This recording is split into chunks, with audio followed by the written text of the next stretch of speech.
ಬೀದರ್ ಜಿಲ್ಲೆಯ ಚಿಟಗುಪ್ಪ ತಾಲೂಕಿನಲ್ಲಿ ಕಟ್ಟಡ ಮತ್ತು ಇತರೆ ನಿರ್ಮಾಣ ಕಾರ್ಮಿಕ ಸಂಘಟನೆಗಳು ಒಟ್ಟಾಗಿ ಕೇಂದ್ರ ಸರ್ಕಾರದ 4 ಕಾರ್ಮಿಕ ಕೋಡ್ಗಳನ್ನು ವಿರೋಧಿಸಿ ಪ್ರತಿಭಟನೆ ನಡೆಸಿದ್ದಾರೆ.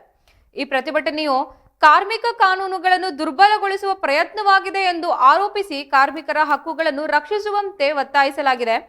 ಪ್ರತಿಭಟನಾಕಾರರು ಕಾರ್ಮಿಕ ಕಾನೂನು 1996 ಮರುಸ್ಥಾಪಿಸುವಂತೆ ಆಗ್ರಹಿಸಿದ್ದಾರೆ. ಪ್ರತಿಭಟನೆಯಲ್ಲಿ ಭಾಗವಹಿಸಿದ ಕಾರ್ಮಿಕರು ಸರ್ಕಾರವು ಅಪಘಾತದಲ್ಲಿ ಸಂದರ್ಭದಲ್ಲಿ ತಕ್ಷಣದ ಸಹಾಯವನ್ನು ತೆಗೆದುಹಾಕಿದೆ ಎಂದು ಆರೋಪಿಸಿದ್ದು, ಜೊತೆಗೆ ಫಲಾನುಭವಿಗಳಿಗೆ ಮನೆ ನಿರ್ಮಾಣಕ್ಕಾಗಿ ನೀಡಲಾಗುತ್ತಿದ್ದ ಸಾಲ ಸೌಲಭ್ಯವನ್ನು ಕೈಬಿಡಲಾಗಿದೆ ಎಂದು ದೂರಿದ್ದಾರೆ.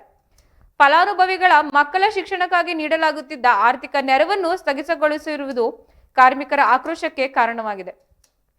ಪ್ರತಿಭಟನಾಕಾರರು ಕೇಂದ್ರ ಪ್ರತಿನಿಧಿ ನಿಯಮದ ಸೂಪರ್ ಸೀಟ್ ಮಾಡುವ ಅಧಿಕಾರ, ಮೂಲಭೂತ ಸೌಲಭ್ಯಗಳ ಕಡಿತ, ಉದ್ಯೋಗಗಳ ಪರಿಹಾರ ಕಾಯ್ದೆಯನ್ನು ದುರ್ಬಲಗೊಳಿಸಿರುವುದು, ಸ್ವಯಂ ಮೌಲ್ಯಮಾಪನದ ಮೂಲಕ ಸೆಸ್ ಸಂಗ್ರಹ, ಕಾರ್ಮಿಕರ ಮೇಲೆ ದಂಡಗಳ ಏರಿಕೆ ಮತ್ತು ಅಂತರ ರಾಜ್ಯ ವಲಸೆ ಕಾರ್ಮಿಕರ ಕಾಯ್ದೆಯನ್ನು ದುರ್ಬಲಗೊಳಿಸುವಂತಹ ನಿರ್ಧಾರಗಳನ್ನು ತೀವ್ರವಾಗಿ ಖಂಡಿಸಿದ್ದಾರೆ.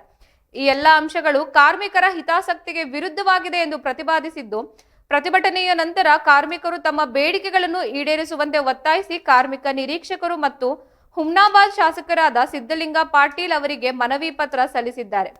ಈ ಪ್ರತಿಭಟನೆಯಲ್ಲಿ ಜಿಲ್ಲಾಧ್ಯಕ್ಷರಾದ ಬಸವರಾಜ್ ಮಾಳಗ, ತಾಲೂಕಾಧ್ಯಕ್ಷರಾದ ಶ್ರೀಮಂತ್ ಮೇತ್ರಿ, ಕಾರ್ಯದರ್ಶಿ ಸಿಮೋನ್ ಮೇತ್ರಿ, ರಾಜಕುಮಾರ್ ಜ್ಯೋತಿ, ಅಂಜಯ್ಯ ಸಾಗರ್ ಮತ್ತು ಇತರ ಕಟ್ಟಡ ಕಾರ್ಮಿಕರು ಭಾಗವಹಿಸಿದ್ದು, ಕಾರ್ಮಿಕ ಸಂಘಟನೆಗಳ ಈ ಪ್ರತಿಭಟನೆ ಕಾರ್ಮಿಕರ ಹಕ್ಕು ರಕ್ಷಣೆಗಾಗಿ ಹೋರಾಟ ನಡೆಸಲು ಸಂಘಟಿತರವಾಗುವುದು ತೋರಿಸುತ್ತಿದೆ.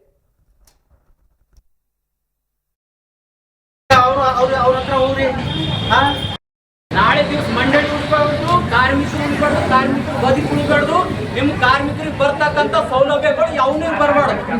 ಒಂದ್ ವೇಳೆ ಸೆಸ್ ದುಡ್ಡೇ ಜಮಗ್ಲಿಲ್ಲ ಅಂದ್ರೆ ಮುಂದಿನ ವೇಳೆ ಸೌಲಭ್ಯ ಸಿಗ್ತಾವ, ಸಿಗಲ್ಲ. ಅದ್ರದ್ದು ಒಂದೇನದ ಷಡ್ಯಂತರ ಅದ ಕೇಂದ್ರ ಸರ್ಕಾರದ್ದು. ಇನ್ನೊಂದೇನದ ಅಂತಂದ್ರೆ ಇವತ್ತ ಮಂಡಳಿಯಿಂದ ಹಲವಾರು ದುಡ್ಡು ವೇಸ್ಟ್ ಆಗ್ತಾ ಇದೆ, ಅದ್ರ ಬಗ್ಗೆ ಗಮನ ಹರಿಸ್ತಾ ಇಲ್ಲ. ಬಟ್ ನಮ್ಮ ಕಾರ್ಮಿಕರಿಗೆ ಕೊಟ್ಟಂತ ಸೌಲಭ್ಯ ಕೊಡ್ತಾ ಇಲ್ಲ. ಇವತ್ತು ಹೇಳ್ತಾ ಇದೆ, ಎಷ್ಟೋ ವರ್ಷದಿಂದ ಹೋರಾಟದಾಗ ಇಟ್ಟಿದ್ದಾರೆ. ಏನಂದ ಅಂತಂದ್ರೆ ಕಾರ್ಮಿಕರು ಮನೆ ಕಟ್ಸಾಕ್ತಾರ, ಮೊದ್ಲು 2 ಲಕ್ಷ ಕೊಡಂತಿತ್ತು, ಈಗ 5 ಲಕ್ಷ ಕೊಡ್ಬೇಕಂತ ಹೇಳಿ ಆಗಿದೆ. ಬಟ್ ನೆಪಕ್ ಮಾತ್ರ ಇದೆ, ಹೆಸರಿಗೆ ಮಾತ್ರ. ಬಟ್ ಇನ್ನ ಜಾರಿ ಇಲ್ಲ.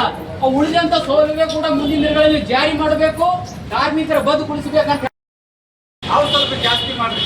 ಒಂದ್ ವೇಳೆ ನೀವು ಹಿಂಗೆ ತರ ನಮಗೆ ಮೋಸ ಮಾಡ್ಕೊತ ಹೋದ್ರೆ ನಾವು ಮುಂದಿನ ದಿವಸದಲ್ಲಿ ಸೂರು ಕೊಡಲ್ಲ. ನೀವೇನು ನಿಮ್ಮ 4 ಕೋಡ್ಗಳನ್ನ ಜಾರಿ ಮಾಡಿದ್ರೆ ನಿಮಗೆ ಭೀ ಗಮನಕ್ಕದ ಕಾರ್ಮಿಕರು ಎಲ್ಲಿಗೆ ಹೋಗ್ತಾರೆ, ಯಾವ ಪರಿಸ್ಥಿತಿ ಎಲ್ಲಿಗೆ ಬರ್ತಾರೆ ಅಂತ ಹೇಳಿ ದಯಮಾಡಿ ನಾಡೋರಿಗೆ ಇಷ್ಟೇ ಮನವಿ ಮಾಡ್ಕೊಳ್ತೀವಿ. ನೀವು ಕೂಡಲೇ ಇದು ಕೈ ಬಿಡಬೇಕು. ಮತ್ತು ನೀವು ರಾಜ್ಯ ಸರ್ಕಾರದವ್ರಿಗೆ ಅವ್ರಿಗೆ 4 ಕೋಡ್ಗಳನ್ನು ಜಾರಿ ಮಾಡ್ಲತ್ತಾರ, ಅವ್ರಿಗೆ ಕೂಡಲೇ ನೀವು ಭಾಳ ಒತ್ತಡದಿಂದ ರದ್ದು ಮಾಡಿಸ್ಬೇಕಂತ ಹೇಳಿ ನಮ್ಮ ಮನವಿ ಕಳಕಳಿ ಅದ. ಅದ್ರ ಸಲುವಾಗಿ ನಾವು ಹೇಳೋದಿಷ್ಟೇ. ಯಾಕಂದ್ರೆ ಭಾಳಷ್ಟು ಜನ ಮಾತಾಡೋರ ನಾವು ಯಾಕೆ ಇಲ್ಲಿ ಬಂದೀವಿ ಅಂದ್ರೆ ನೀವು ಬರೀ ನಾವು ಕಿಟ್ ನೆಪದಲ್ಲಿ ಬಂದಿಲ್ಲ, ನಮ್ಗೆ ಕಿಟ್ ಸಿಕ್ತ ಅಂತ ಹೇಳಿ ನೆಪದಲ್ಲಿ ನಾವು ಯಾರಿಗೆ ಎನಕಾಯಿ ಕೆಲಸಕ್ಕೆ ಬಂದಿಲ್ಲ. ಹೋರಾಟ ಸಮಯದಲ್ಲಿ ಏನದ ಅಂತಂದ್ರೂ ಕೂಡ ನಾವು ನಾಡು ಬದುಕೋದು ಕೂಡ ನಮ್ಗೆ ಏನದ ಅಂತಂದ್ರೆ ವಿರೋಧ ಮಾಡ್ತಾ ಇದ್ದೀವಿ ಅಲ್ರಿ. ನಮ್ಮ ಕಾರ್ಮಿಕರು ಬಿಟ್ಟು ನಿಮ್ಗೆ ಬೇರೆ ಯಾರು ಕಾಣಲ್ವಾ ನಿಮ್ಮ ಕಣ್ಣಿಗೆ?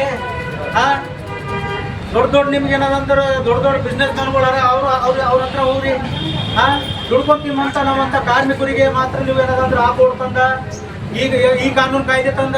ಯಾಕ್ರಿ ಇದ್ದಂಥ ಕಾಯ್ದೆನೇ ನಡೀಲಿ. ಇವಾಗಲೇ ಎಲ್ಲ ನಮ್ಮ ಕಾಂಪ್ಲೇಟವ್ರೆಲ್ಲ ಹೇಳಿದ್ರು ಆ ರೀತಿ ನಮ್ಗೆ ಇವಾಗಲೇ ನಡೆದ್ರೆ ನಿಮ್ಗೆ ಏನು ಅದ್ರ ತೊಂದರೆ ಆಗ್ತಾ ಇದೆ ಹೇಳಿ? ತುಂಬಾ ಏನದಂದ್ರೆ ನಮ್ಮ ಕಾರ್ಮಿಕರು ಇವೆಲ್ಲ ನೀವು ಮಾಡ್ತಕ್ಕಂಥ ತುಂಬ ಬೇಸರ ಇದ್ದಾರೆ, ತುಂಬಾ ದುಃಖದಿಂದ ತುಂಬಾ ಇವ್ರು ಏನದಂದ್ರೆ ನಡ್ತಾ ಇದ್ದಾರೆ. ಈ ಹೋರಾಟ ಪದೇ ಪದೇ ನಮ್ದು ನಡೀತಾನೆ ಇದೆ. ಈ ಹೋರಾಟ ನಾವು ನಡೆಯೋದಕ್ಕೋಸ್ಕರ ನಮ್ಗೆ ಏನಾದ್ರು ತುಂಬಾ ಅನ್ಯಾಯ ಆಗ್ತಾ ಇದ್ದೇನೆ. ಕಾರ್ಮಿಕರಿಗೆ ಅನ್ಯಾಯ ಆಗ್ತಕ್ಕಂಥ ಈ ವಿಷಯಕ್ಕಾಗಿ ನಾವು ಏನಾದ್ರು ಪ್ರತಿ ಸಾರಿ ನಾವು ರೋಡಿಗೆ ಇಳಿತಕ್ಕಂಥ ಸಂದರ್ಭ ಬರ್ತಾ ಇದೆ, ಹೋರಾಟ ಮಾಡುವಂತ ಸಂದರ್ಭ ಬರ್ತಾ ಇದೆ.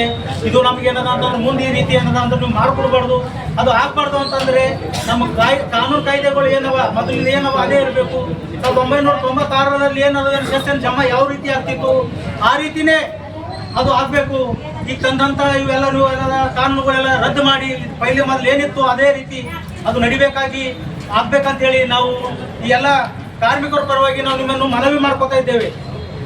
ನಾಳೆ ದಿವಸ ಮಂಡಳಿ ಉಳ್ಬಾರ್ದು, ಕಾರ್ಮಿಕರು ಉಳ್ಬಾರ್ದು, ಕಾರ್ಮಿಕರು ಬದುಕು ಉಳ್ಬಾರ್ದು. ನಿಮ್ಮ